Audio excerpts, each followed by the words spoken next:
Besoj të gjithë e kemi parë dhe jemi rritur me filmin e Matildës, ku hante atë kekun me çokoladë dhe asnjëherë nuk e kisha provuar ta bëja vetë.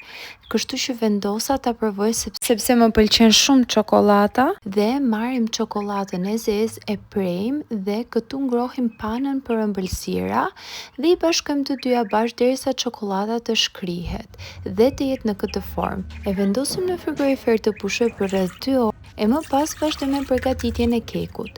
Vendosim qumshtin, më pas vezët, i rrahim paksa dhe i shtojmë vaj. E më pas i shtojmë sheqerin kaf duke i përzier derisa masa të na bëhet e njëtrajtshme.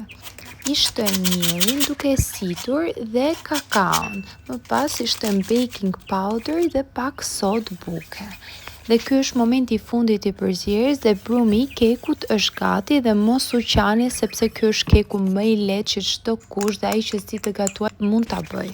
I shtova edhe 100 gram çokoladë të zezë të shkrir dhe e vendosa në një tavë për pjekje duke e graduar furrën të parangrohur me 160 gradë duke e lënë aty për 50 minuta. Keku na është pjekur aq mirë dhe është si sfungjer i butë, kështu na është bërë dhe çokolata që shkrim më përpara, na është ngrirë, e vendosim përsipër kur keku të jetë i nxehtë, por jo dhe aq i nxehtë, duhet ta lëmë çerek ore të ftohet e më pas t'ja hedhim përsipër çokoladën që bëm gati. Ishte një mrekulli, më besoni që nuk do e ndroni me asgjë tjetër, provojeni!